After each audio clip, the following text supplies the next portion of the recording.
What do you think? How much important is your feeling? Feeling as in how are you feeling? Every day to day, how you feel? Let me tell you, manifestation से भी ऊपर आती है feelings. Because feelings बहुत ज़्यादा strongly connected होती है vibration से. Whatever thoughts you are going to keep in your head are going to manifest. So if it's like you are keeping bad things, or you are just making yourself feel bad, or you are like not taking responsibility of yourself, then also you are going to manifest those things in your life. Hi guys, my name is Ruchi and welcome back to my YouTube channel. Today we are going to talk about something which is very much needed. It's emotional stuff. It's not that easy. It's complicated, twisted, but at the same time you can still you can, manage some damage. So most importantly, if you are just conscious of the red flags, at least if you see that, please get conscious, either work on that or just make your decision. हमारे साथ कुछ चीज़ें हो रही होती हैं और वो रेड फ्लैग होते हैं, पर हम उसको रिकॉग्नाइज नहीं कर पाते कि ये रेड फ्लैग है. हम उसको उतना सीरियसली नहीं लेते हैं. हम उसको कई बार लेट गो करते हैं या कई बार हम उसको बहुत लाइटली ले लेते हैं. So you are not suppose to do this because it can cause you big damage later on. It's better you should address it on time. So if I talk about red flag, what are the red flags? First, अगर आपके relationship में communication proper नहीं हो पाता है, when you are trying to address some issue और वो issue address नहीं हो पाता है, उसका कोई सोल्यूशन नहीं आ पाता है, या आप दोनों लोग आपस में इतने अच्छे से बात करके उसका सोल्यूशन नहीं ला पा रहे हो, that's a biggest red flag. It can not work like that. Second thing is, कोई भी एक इंसान अगर बातों को डाइवर्ट कर रहा है, अगर आप होता है ना, आप किसी चीज़ को एड्रेस कर रहे हो, किसी इशू को एड्रेस कर रहे हो, सामने वाला it is very much related to the first point. I just want to explain it further, क्योंकि कई बार I have seen that you are addressing some issue, सामने वाला उस इशू को तो नहीं कंसिडरेशन दे रहा है, आपकी फीलिंग्स को भी वो बिल्कुल एक्नॉलेज नहीं कर रहा है कि yes you can be right, आप ऐसा फील कर रहे हो तो कोई बात होगी. रादर वो उस चीज़ को डाइवर्ट कर रहा है इधर से उधर, and you can understand it. Sometimes you can just make out. और कई बार आप उस कॉन्वर्जेशन से इतना थक जाते हो कि आपका सोल्यूशन तो नहीं आता है, लेकिन वो प्रॉब्लम साइड में रखी रहती है और आप आगे बढ़ जाते हो. You start getting into normal routine stuff. That's a biggest red flag. और ये सब चीज़ें आप जब धीरे धीरे आपके साथ हो रही होती है रिलेशनशिप में, समवेयर आप अपने आप में अंदर ही अंदर डैमेज हो रहे होते हो, and you don't realise it जब तक कि वो डैमेज बहुत बड़ा नहीं हो जाए. So just be careful on that. Number 3 is, when people are like not ready to commit, obviously it's a big red flag कि अगर कोई commit ही नहीं करना चाह रहा है तो you need to understand. because अगर कोई कहता है कि यार I'm in a relationship just like that, I don't want a commitment. See, as a human we are wired like that. We are very strong, and especially females, I can say, girls always want commitment because they have emotional, they cannot go for any relationship without emotions. Okay, the moment you get into the relationship with a guy, at least जो closest group होता है ना, किसी का भी, लड़के का भी लड़की का भी, जो उनके क्लोजेस्ट सर्कल के, फ्रेंड सर्कल के लोग होते हैं या फैमिली के लोग होते हैं, उनको हमेशा ये चीज़ डिस्क्लोज्ड होनी चाहिए. फैमिली में फिर भी कई बार कोई रीजंस होते हैं कि you just want to wait for some time, the right time, it's okay.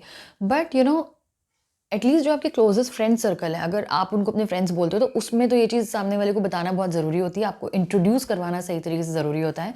अगर ऐसा नहीं हो रहा है, it's a red flag. Please acknowledge it and work on it. Next is, I don't know what the love word means, but yes, for me, the word love means care. It is 100% care. And there is no relationship which can be partial. Partial as in 50% चीज़ें होंगी और 50, it has to be 100%. 100% in or 100% out. If somebody is giving you that kind of 100% surety and 100% care, then only you are supposed to carry it on. Otherwise, if you are just compromising for whatever reason, it's not going to work like that. आप किसी भी relationship में compromise कर रहे हो इस डर से कि आप अकेले हो, तो आप फिर भी अकेले ही हो. आप अकेले ही रहोगे उस relationship में, because you are compromising, you are not being yourself. And second thing is, even if you stretch that relationship, it's not going to work in a healthy way. कई बार बहुत सेंसिटिव टॉपिक्स होते हैं और उन topics को discuss करने का avoid नहीं करना चाहिए. That's a big red flag. क्योंकि उन टॉपिक्स पे तो सोल्यूशन आना बहुत ज़रूरी है, भले जो भी है. और अगर वो इतने सेंसिटिव टॉपिक्स हैं कि उसके बेसिस पे आपका रिलेशनशिप डिसाइड हो सकता है, देन स्टिल, तो that is the most important thing. क्योंकि आप उन चीज़ों को साइड करके ज़िंदगी नहीं बिता पाओगे, आप जस्ट रिलेशनशिप को ख़राब करोगे और टॉक्सिक बनाओगे. So if there is any sensitive topic between you two which you are just avoiding, or any one person is avoiding to talk about it or to conclude it, then it's a very big red flag.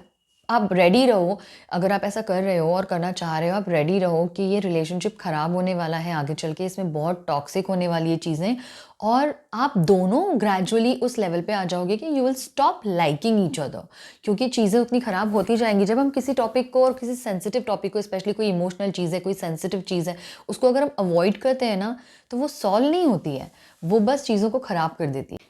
एक बहुत बड़ा red flag है जो मुझे बहुत strong लगता है कि you should never compromise on your level से मेरा मतलब है people have different levels, everybody thinks differently, so when if somebody is not at your level in thinking, in talking, in understanding life, seeing life, and सबका commitment level अलग होता है, हर कोई life को अलग तरह से देखता है, उसके स्टैंडर्ड्स अलग होते हैं लाइफ की प्रिंसिपल्स के बारे में।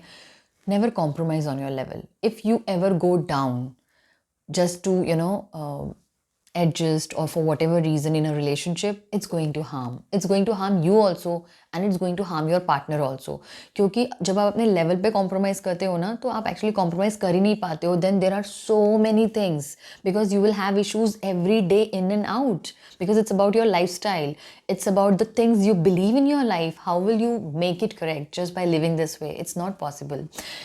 नेक्स्ट रेड फ्लैग जो है, ये एक बहुत बड़ा रेड फ्लैग है, इसके लिए प्लीज़ केयरफुल रहिएगा, because if any one person in the relationship has low self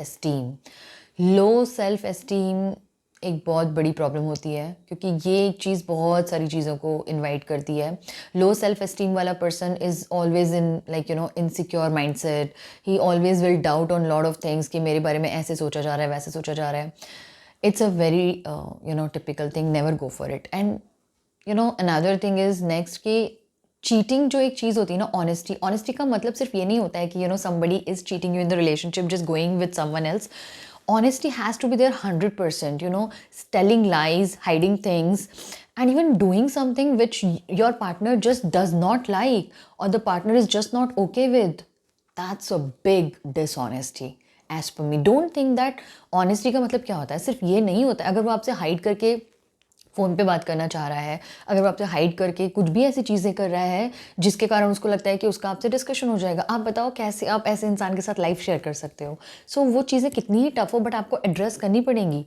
भले ही उसका रिजल्ट कुछ भी होता है, भले ही उसका रिजल्ट होता है कि आप as of now just part कर लेते हो, अपने रास्ते सेपरेट हो जाते हो। You have to both be supportive to each other. This is again another one.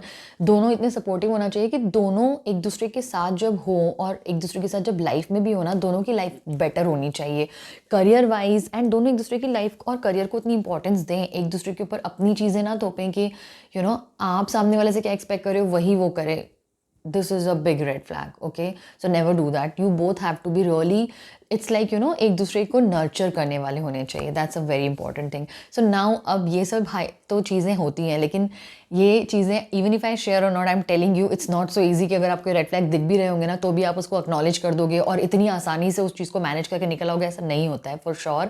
But I just still wanted to share. For patching up with anyone, you need कि जो प्रॉब्लम थी ना आपके relationship की, उसका solution होना चाहिए।